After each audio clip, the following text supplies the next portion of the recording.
Hi students, இப்போ நம்ம பார்க்கக்கூடிய ரொம்ப முக்கியமான ஒரு வீடியோ கிளாஸ் 12th இயற்பியல் government school and matriculation school ஸ்டூடெண்ட்ஸ்க்கான மிக முக்கிய கோல்டன் 2, 3, 5 மதிப்பெண்கள் மற்றும் முக்கிய கணக்குகள். ஸோ இது பப்ளிக் எக்ஸாம் 2026க்கு ஏற்கனவே இங்கிலீஷ் மீடியம் ஸ்டூடெண்ட்ஸ்க்கு தனியாக வீடியோ அப்லோட் பண்ணிட்டேன். ஸோ இது தமிழ் மீடியம் ஸ்டூடெண்ட்டுக்கு. ஸோ கொடுக்குற கொஸ்டின்ஸை மட்டும் நீங்க ப்ரிப்பேர் பண்ணீங்கன்னா கன்ஃபார்மா 100% மார்க்ஸ் இந்த அலகுல இருந்து இந்த யூனிட்ல இருந்து சூஸ் பண்ணிக்கலாம். ரைட், பாப்போம். சோ ஃபர்ஸ்ட் 2 மதிப்பெண் வினாக்கள். மொத்தம் 21 கேள்வி இருக்கு புக்ல. அதுல 13 கேள்வி தான் நம்ம என்ன பண்ணிருக்கோம், சூஸ் பண்ணிருக்கோம். ஓகே, பாருங்க. ரோமன் லெட்டர் 2ல ஃபர்ஸ்ட் கேள்வி மின்னூட்டத்தின் குவாண்டமாக்கல் என்றால் என்ன.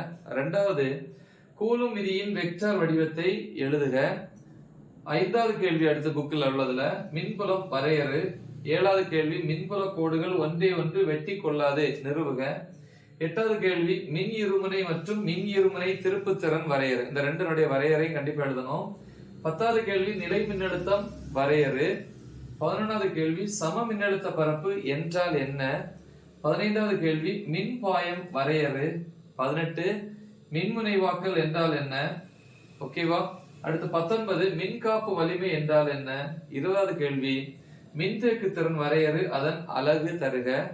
21வது கேள்வி பாத்தீங்கன்னா ஒளிவட்ட மின்னிறக்கம் அல்லது கூர்முனை செயல்பாடு என்றால் என்ன. அப்புறம் அதெல்லாம் 14வது கேள்வி நம்ம இங்க இடையில விட்டுட்டோம். 14வது கேள்வி நிலை மின்னழுத்த ஆற்றல் வரையறு. ஓகேவா. சோ இது 2 மதிப்பெண் வினாக்கள். இப்ப 3 மதிப்பெண்களை பொறுத்த வரைக்கும் ரோமன் லெட்டர் 2ல புக் பேக்ல ஒரே ஒரு கேள்வி, 3வது கேள்வி கூலும் விசை மற்றும் ஈர்ப்பியல் விசைகளுக்கு இடையேயான வேறுபாடு. அடுத்து ரோமன் லெட்டர் 3ல புக் பேக்ல நெடுவினாக்கள்ல 2வது கேள்வி கூலும் விதி மற்றும் பல்வேறு தன்மைகள்.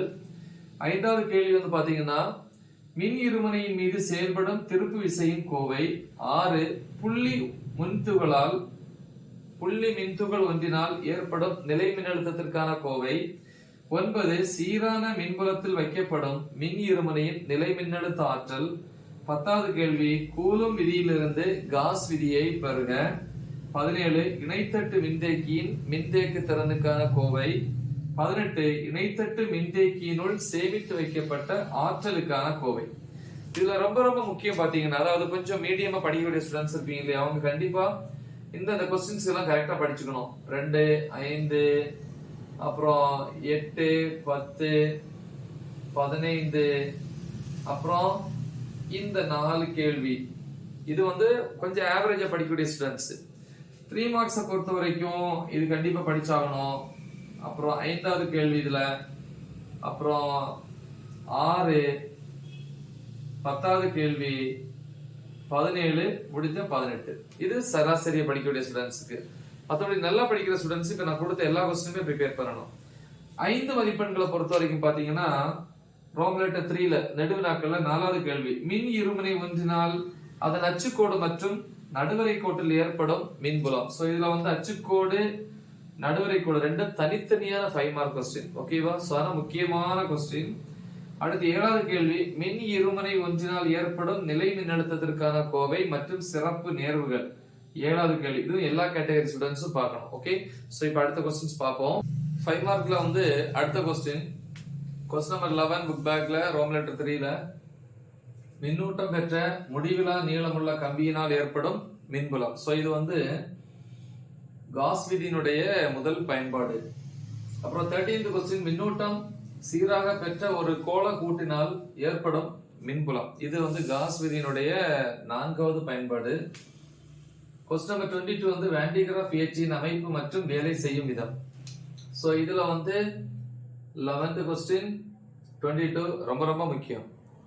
அப்புறம் அடிஷனலா பாத்தீங்கன்னா 2 கொஸ்டின். அதுல இந்த ஃபர்ஸ்ட் கேள்வி, அதாவது 12வது கேள்வியா இருக்கும். 12 ரோமன் லெட்டர் 3ல மின்னூட்டம் பெற்ற முடிவுலா சமதள பரப்பினால் ஏற்படும் மின்புலத்திற்கான கோவை. இது காஸ் விதியினுடைய 2வது பயன்பாடு. ரொம்ப ஈஸி.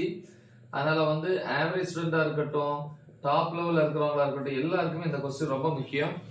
3 மார்க் அல்லது 5 மார்க்ல கேட்கலாம். திருப்பி 19th கொஸ்டின் இணைத்தட்டு மின்தேக்கியினுள் மின்காப்பினுடைய விளைவு. அதுல 2 நேர்வு இருக்கும். முதல் நேர்வு முக்கியம். படிச்சா கொஞ்சம் நல்லா படிக்கிற பிள்ளைங்க கண்டிப்பா அதை ப்ரிப்பேர் பண்ணுங்க. நெக்ஸ்ட் ப்ராப்ளம்ஸ் பாத்தீங்கன்னா, ப்ராப்ளம்ஸ் கணக்குகள், முக்கிய கணக்கு. எக்ஸாம்பிள் அப்படின்னா எடுத்துக்காட்டு புக்குக்குள்ள இருக்கிறது. 1.1 1.2, 4, 6, 11, 12, 13, 17, 20, 21, 22, 23, 24. So 24 problemsல வந்து 13 தான் சூஸ் பண்ணியிருக்கோம். அதுக்கப்புறம் புக் பேக் எக்ஸசைஸ் பயிற்சி கணக்குகள் புக்கு பின்னாடி இருக்கிறதுல 1, 2, 3, 7, 10, 12, 14, 15. இந்த 12 வந்து முடிஞ்சா பாருங்க, அப்படி இல்லைன்னா விட்டுறலாம். ஸோ அப்படி 15 ப்ராப்ளம்ஸ்ல 8 ப்ராப்ளம்ஸ். ஓகேவா? இது எல்லா டாபிக்கும் தனித்தனியா டீச் பண்ணி அப்லோட் பண்ணியிருக்கிறேன். ஓகேவா? ஸோ அந்த வீடியோஸோட லிங்க் இந்த வீடியோ டிஸ்கிரிப்ஷன்ல நான் கொடுத்துருப்பேன். கண்டிப்பா வந்து கிளிக் பண்ணி பாருங்க. ஸோ இந்த எக்ஸசைஸ் ப்ராப்ளம்ஸ், அதாவது பயிற்சி கணக்குகள் வந்து கடைசியா இருக்கும். மற்றபடி புக்ல வந்து எந்த மாதிரி டாபிக் போட்டிருக்கோ அந்த டாபிக் வரிசையா வந்து நம்ம என்ன பண்ணியிருப்போம், கொடுத்துருப்போம். ரைட்? ஸோ மறக்காம அந்த டிஸ்கிரிப்ஷன் லிங்கை வந்து செக் பண்ணி பாருங்க. ரைட்? நல்ல தெளிவா பிராக்டிஸ் பண்ணுங்க. மறக்காம இதை உங்க ஃப்ரெண்ட்ஸுக்கு ஷேர் பண்ணுங்க. Right example. All the best. Thank you.